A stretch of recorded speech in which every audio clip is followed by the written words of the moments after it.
Bueno, muchas gracias Juan Esteban por la invitación nuevamente este año a hablar un poquito sobre qué hay de nuevo en cardiología intervencionista y también nuevamente bienvenidos a todos ustedes por estar acá estos 3 días que se vienen por delante.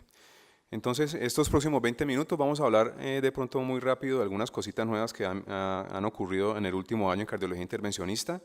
Estamos nuevamente repitiendo el mismo tema que expuse, yo creo que hace como 2 años también me tocó hablar sobre lo mismo.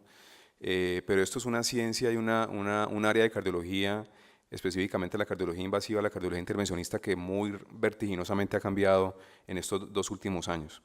Vamos a hablar de esos tópicos que tenemos anotados aquí en la diapositiva: antiplaquetarios anticoagulantes nuevos, el cateterismo cardíaco por vía radial, la trombectomía en síndrome coronarios agudos, una cosa que se llama medición de reserva de flujo fraccional y ablación simpática de arterias renales para hipertensión arterial resistente, y faltó como último punto el reemplazo de válvula aórtica por vía percutánea.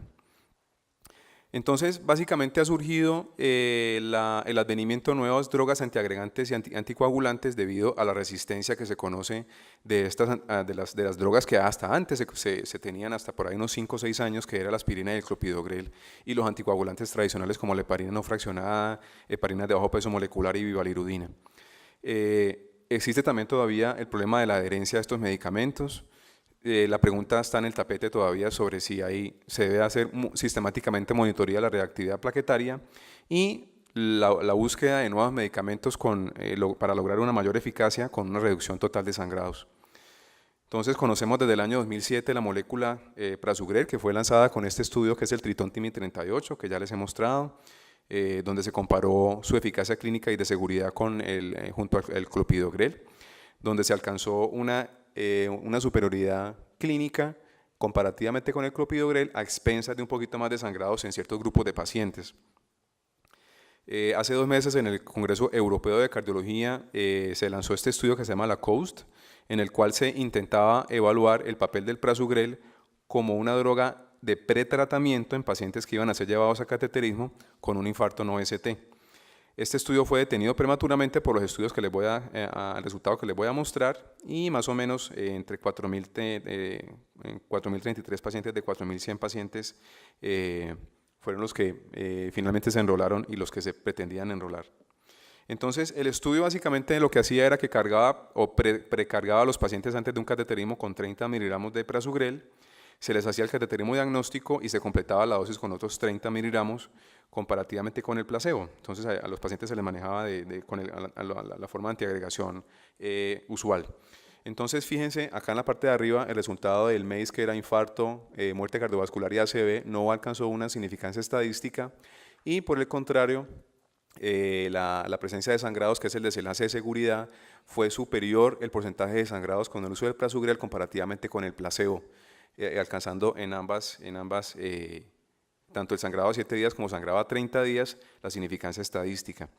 Este trabajo de investigación le pierde o le quita un poquito de peso a la molécula de prasugrel, que cada vez se oye menos, que tiene como ciertas indicaciones puntuales y no tan generalizadas como por ejemplo si lo tenemos con el clopidogrel.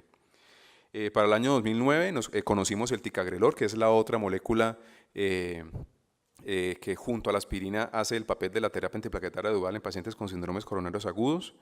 Se observó una superioridad en la parte clínica, 9.8 para el ticagrelor contra 11.6 para el clopidogrel.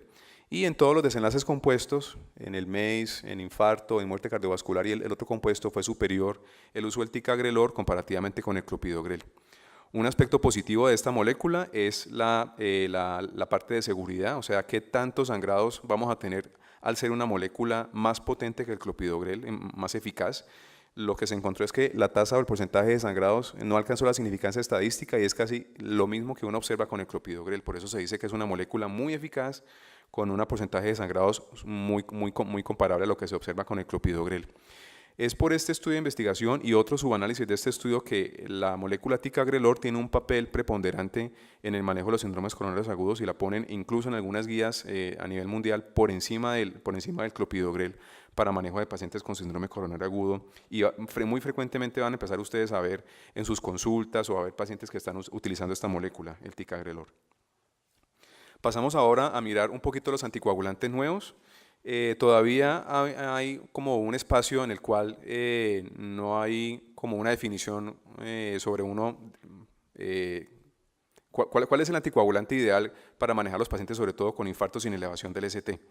Este es un estudio que se llama el estudio TAO, que fue patrocinado por la casa farmacéutica Sanofi, en el cual se intentó demostrar el beneficio y la superioridad de otamixaban comparado con el manejo convencional, que es heparina no fraccionada y un inhibidor de glicoproteína 2B3A, que para este trabajo fue el eptifibatide, en el grupo específico de pacientes con infarto agudo de miocardio sin elevación del ST, anginas inestables de alto riesgo. Un estudio multicéntrico internacional, la fundación participó más o menos con 50 pacientes, se enrolaron 13.229 pacientes a nivel mundial y recordamos que el otamixaban pertenece al grupo de inhibidores directos del factor 10A. Por el resultado de este estudio, que fue publicado hace 2 meses en el Congreso Europeo de Cardiología, Sanofi decidió detener el desarrollo de esta molécula, básicamente por estos resultados. Entonces, en el desenlace de eficacia, que fue muerte e infarto, no se alcanzó una significancia estadística el otamixaban al compararse con la heparina, que es lo que convencionalmente se utiliza, y por el contrario, en el desenlace de seguridad, que fue la escala de sangrados, tanto mayores como menores, se alcanzó mayor porcentaje de sangrados con el otamixaban comparado con la heparina, específicamente sangrados catastróficos como son sangrados intracraneales. Es por ese resultado de este trabajo que se dice que está enterrado el otamixaban para manejo de pacientes con síndrome coronario agudo, con elevación del ST y sin elevación del ST. Pasamos a otro punto de los que íbamos a hablar ahorita en estos 20 minutos, que es el cateterismo cardíaco por vía radial. Es una técnica que se está nuevamente imponiendo a nivel mundial. En Europa muchos centros tienen por default la vía radial como acceso primario para hacer los cateterismos cardíacos, y aquí en Latinoamérica, yo diría que en Sudamérica tenemos la escuela americana, que es la vía femoral. Entonces aquí nuevamente estamos viendo los beneficios del cateterismo por vía radial. En esta fotografía ven el setup de un paciente que tiene un infarto agudo de miocardio con elevación del ST, en el cual tenemos canulada la arteria radial con un introductor 6 French, y aquí tenemos la vena cefálica con otro introductor 5 French, y a través del cual va un electrodo de marcapasos. Es un paciente que llegó con un infarto ST inferior, entonces tenía un disturbio eléctrico con una bradicardia severa. Vemos aquí el electrodo de marcapasos conectado a la pila de marcapasos que está por este lado. Entonces es una técnica que se puede implementar para cualquier tipo de caso clínico, pacientes electivos, pacientes no tan complejos y pacientes complejos, como es el escenario de un paciente con un infarto agudo de miocardio con elevación del ST.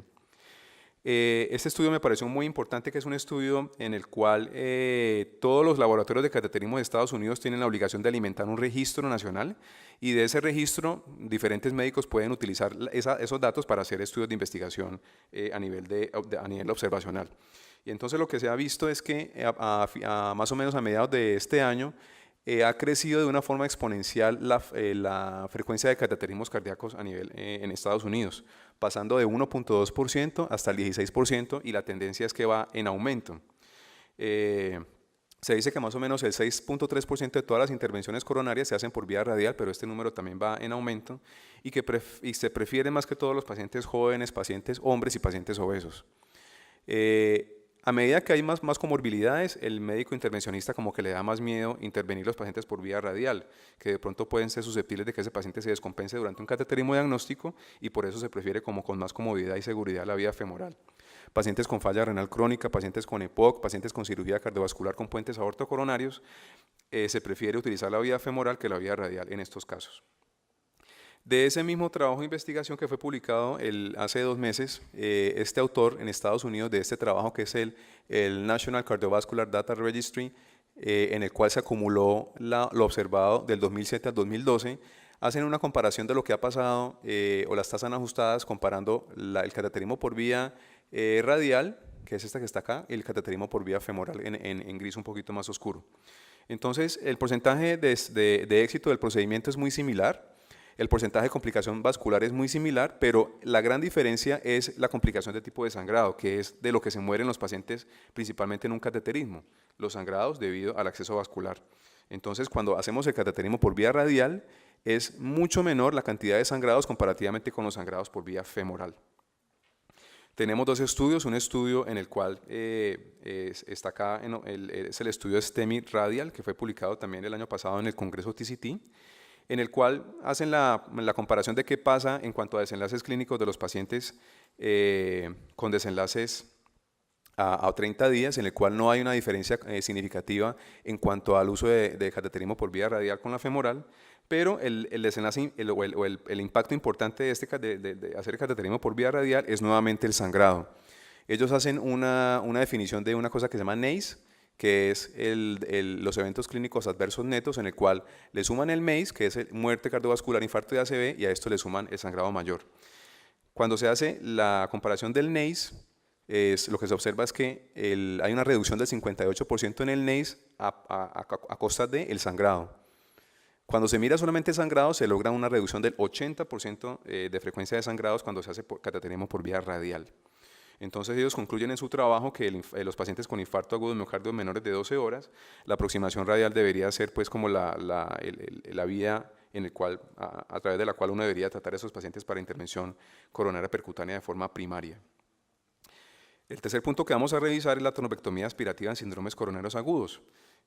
Más o menos hace unos 7 años en la guía americana le daban un realce importante a lo que era la aspiración del trombo en un paciente con un infarto agudo de miocardio con elevación del ST. Aquí vemos la fotografía de lo que es un catéter de aspiración de trombo, básicamente es como una manguerita muy delgada y que tiene en su punta o en su extremo distal el extremo es perfilado. Esto permite un espacio a través del cual se van a pasar todos los trombos una vez se conecta al extremo distal de ese catéter una jeringa haciendo presión negativa. Y esto sería básicamente lo que uno obtiene cuando uno hace aspiración de trombos. Vemos aquí nuevamente el catéter con la punta biselada y aquí vemos unos trombos y una canastilla en el cual en el fondo vemos todo el depósito de trombos que se observa en esos pacientes. Lo que se pensaba en ese momento era que al hacer esta técnica lo que se hacía es que rápidamente se restablecía el flujo sanguíneo en esa arteria y que uno podría mejorar la microcirculación en esos pacientes y por ende hacer que el paciente tuviera menos infarto y menos desenlaces clínicos al hacer tromboaspiración. Este año han salido dos estudios importantes, uno en tromboaspiración en infarto no ST y otro en tromboaspiración en infarto ST, donde está como muy en duda y muy disputada esta afirmación que estoy diciendo. Este primer trabajo fue publicado ahorita la semana pasada en el Congreso TCT, se llama TAVR Non-STEMI, en el cual se usa tromboaspiración o la trombectomía aspirativa en pacientes con infarto agudo de miocardio sin elevación del ST. Ellos básicamente lo que evaluaban era la presencia de obstrucción microvascular entre el día 1 y el día 4, evaluada por resonancia magnética nuclear. ¿Y qué encontraron en este estudio? Entonces, básicamente, encontraron que no hubo diferencias significativas en la presencia de obstrucción microvascular evaluada por resonancia, tanto para la intervención estándar como para los pacientes que se les hacía trombectomía aspirativa. La extensión de la obstrucción microvascular que era el día 4, entonces tampoco observaron o encontraron diferencias significativas. Ese era el trabajo para pacientes con trombectomía en pacientes con infarto no ST. Este es el trabajo de pacientes con infarto ST, que también causó mucho revuelo en el Congreso Europeo de Cardiología hace dos meses, en el cual en los pacientes con infarto con elevación del ST, en los cuales hay más carga trombótica, parece ser no eficaz en cuanto a reducción de muerte cardiovascular por cualquier causa, o muerte cardiovascular o por cualquier causa, el uso de trombectomía aspirativa versus a un paciente que no se le hace nada. Entonces, esto deja en duda o deja un vacío importante en el conocimiento o en la indicación que nosotros los hemodinamistas conocemos sobre lo que es la trombectomía aspirativa. Pasamos a otro punto que es la evaluación invasiva de la fisiología coronaria a través de un dispositivo que se llama medición de la reserva de flujo fraccional. Esto consiste básicamente en una guía coronaria que es un alambrito muy delgado, muy fino. Este alambre es hueco en todo su trayecto desde la punta inicial hasta la final. La idea es que este alambrito, como una guía coronaria, se atraviesa o se pone distal a una obstrucción y la punta distal se conecta a una consola que nos va a generar una curva de presión y básicamente lo que comparamos es la presión distal a la obstrucción, la comparamos con la presión de la aorta y eso nos va a dar una diferencia. Si el número da 1, quiere decir de que la presión distal a la obstrucción es similar a la presión de la aorta, o sea que quiere decir de que no hay un gradiente de presión significativo. Si por el contrario empezamos a tener fracciones, o sea 0.8, 0.7, 0.6 y por debajo, quiere decir de que hay un gradiente significativo y que esas lesiones pueden ser inductoras de isquemia y que deben ser tratados. El punto de corte se dice que es 0.7. Todas las lesiones que den por debajo de 0.7 con esa técnica deben ser tratadas porque son lesiones inductoras de isquemia. Tenemos este trabajo de investigación publicado la semana pasada en el Congreso TCT en la ciudad de San Francisco, en el cual intentan darle un papel importante a lo que es la medición de reserva de flujo fraccional al momento de guiar la forma en que uno manda a los pacientes a cirugía cardiovascular. ¿Y qué nos demostró este trabajo? Entonces, básicamente, hacen una comparación de los pacientes que fueron la cantidad de vasos que ve el hemodinamista de una forma visual, y lo comparan de una forma objetiva con la medición de reserva de flujo fraccional. Ellos lo que hacían era que le pasaban la guía a todas las arterias que el hemodinamista creía que eran críticas, y básicamente lo que se observó es que cuando se hace la FFR hay menos cantidad de vasos enfermos comparativamente con los vasos que ve el ojo del hemodinamista. Y de acuerdo a la cantidad de vasos, entonces, por ende, los pacientes que se les hace FFR reciben menos anastomosis o menos puentes aortocoronarios que los pacientes que son llevados a cirugía por el ojo del hemodinamista.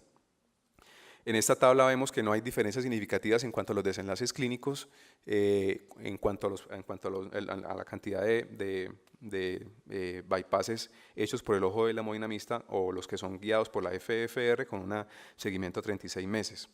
Aquí hay un punto importante, una diferencia.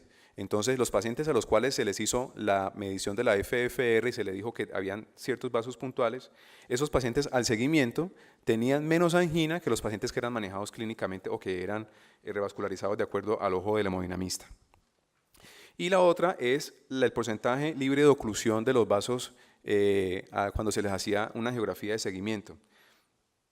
Entonces, parece ser que los pacientes a los cuales se les hacía FFR había una mayor patencia de los puentes afenos y de la mamaria comparativamente con puentes afenos que eran ordenados o que eran descritos por el ojo del hemodinamista. Entonces parece ser de que la guía FFR es un dispositivo médico que llegó para quedarse y que cada vez lo vemos más metido en la toma de decisiones de pacientes a los cuales o van a ser llevados a cirugía cardiovascular o pueden ser llevados a la colocación de stents para angioplastia.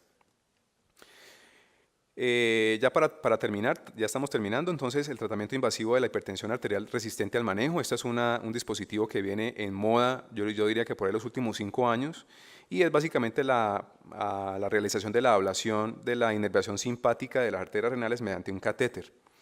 El dispositivo que lleva mayor tiempo en el mercado, con más estudios de investigación, es el dispositivo de Medtronic, que es este que está aquí, y es básicamente un catéter de ablación que tiene una punta metálica, y básicamente lo que se debe hacer es una arteriografía renal, se coloca el catéter, y el catéter se deben hacer más o menos 4 a 6 aplicaciones de radiofrecuencia de una forma transversal en toda la arteria para bloquear de esta forma la inervación simpática. Este es el estudio que presentaron hace una semana en el Congreso TCT, en el cual hicieron el seguimiento a 3 años del primer estudio de ellos que se llama Simplicity Hypertension 1, en el cual vemos cómo de forma sostenida en el tiempo el efecto hipotensor que provoca esta técnica, que es la ablación simpática, se ve sostenido en el tiempo, alcanzando más o menos en la consulta de más o menos 144 pacientes iniciales, se alcanzaron a seguir 88 pacientes, una reducción de 32 milímetros de mercurio la presión sistólica y 14 milímetros de mercurio la presión diastólica. Entonces, sin duda, esta es una técnica que llegó para quedarse también, es una técnica muy novedosa, en los últimos 5 años viene muy en auge, y lo que hemos estado observando desde el punto de vista de hemodinamia es que hay una carrera por todas las casas farmacéuticas por inventarse un dispositivo que intente semejar lo que hizo la casa Medtronic con su dispositivo. Aquí vemos el dispositivo de St. Jude que se llama el Enlight. Básicamente es como una cajilla, como un enmarañado de cablecitos, y en cada cablecito hay un polo metálico que provoca la radiofrecuencia. Esto se llama un catéter multipolo. Este otro de la casa Boston Scientific se llama Besics. Es un dispositivo muy novedoso, es un balón, y en este balón van 6 electrodos que dan bipolares. Con una sola implantación del balón, se infla el balón en la arteria y la máquina sensa que el balón está ya posicionado a las paredes del vaso y aplica la radiofrecuencia más o menos en 10 segundos en una arteria, 10 segundos en la otra y el procedimiento está terminado en 5 minutos. Y finalmente, otro de los hitos de la cardiología intervencionista, que es el tratamiento invasivo de la estenosis valvular aórtica mediante prótesis colocada por vía femoral o por vía transapical. En este momento hay 3 válvulas que están compitiendo por el mercado y compitiendo por los estudios de investigación, que todos los estudios son muy similares en cuanto a la eficacia y en cuanto a la seguridad. Este es el dispositivo que se llama la válvula de Edwards Sapiens, es básicamente un stent que está montado sobre un balón y aquí está tejido y está construida la válvula aórtica. Se puede colocar por vía transfemoral o por vía transapical, este sería como una mini toracotomía. Y todos los estudios de investigación de esta válvula han sido satisfactorios en todos los pacientes que tienen o que resultan ser inoperables o que tienen un muy alto riesgo cardiovascular para ser llevados a cirugía. Esta es la otra válvula que se llama la válvula de Corval. Esta válvula básicamente es una válvula autoexpandible, tiene un tejido como lo ven aquí y básicamente la válvula viene montada acá, viene diseñada acá. Y esta es la forma en que debe colocarse, ¿ya? Se coloca a través de la válvula aórtica y quedan despejados y libres los ostium de las arterias coronarias. Les quiero mostrar antes un pequeño video sobre la última válvula, que es esta que está acá. Esta es una válvula que se llama Lotus. Entonces aquí nos están mostrando con este video básicamente cómo es la aplicación o la corrección de una estenosis aórtica por vía femoral. Entonces lo que ya vieron, básicamente se punciona la vía femoral y a través de un catéter muy largo se hace una valvulotomía inicialmente con un balón. Aquí estamos viendo como lo que se ve con el ecocardiograma 3D, que es la visión de la válvula desde la aorta ascendente. Aquí estamos viendo la visión fluoroscópica. Aquí se ve básicamente cuál es el movimiento del catéter y básicamente lo que es un stent de nitinol, que es esto que está acá, y a medida que se va moviendo esto, la válvula se va acomodando hasta que finalmente yo la voy posicionando exactamente en el sitio donde yo quiero que quede la válvula. La válvula tiene una marca radiopaca que mediante fluoroscopia me está determinando exactamente el sitio donde está la posición de la válvula aórtica. La facilidad de esta válvula es que es una válvula que es recuperable. Entonces, hasta que el hemodinamista no está satisfecho del punto de la colocación de la válvula, él la puede volver a infundar nuevamente en el protector y puede avanzar o retroceder el dispositivo hasta que él esté satisfecho y ya sepa exactamente el sitio donde va a colocar la válvula. Entonces, aquí lo que están es descendiendo, entrando un poquito más el dispositivo hacia el ventrículo izquierdo, nuevamente desenfundan la válvula. La otra cosa novedosa de esta válvula es que tiene un sistema adaptativo en el exterior que hace que sella cualquier tipo de parafuga o insuficiencia aórtica que se pueda generar durante la implantación. Recordemos que básicamente la morbilidad importante de este procedimiento es la insuficiencia aórtica y la insuficiencia de tipo paravalvular o parafugas. Y entonces a mayor parafuga después del procedimiento aumenta la mortalidad de esos pacientes. Entonces aquí vemos el dispositivo en la parte de afuera, cómo se va liberando finalmente, y finalmente se saca todo y se queda implantada la válvula aórtica en su sitio. Entonces vuelvo y les digo, este es uno de los hitos de la cardiología intervencionista y yo diría que de la cardiología en general de los últimos 10 años, y que muy posiblemente a medida que se vaya expandiendo la indicación, además de pacientes de muy alto riesgo para hacer o pacientes inoperables que tienen estenosis aórtica, muy posiblemente todos los pacientes van a terminar en este procedimiento.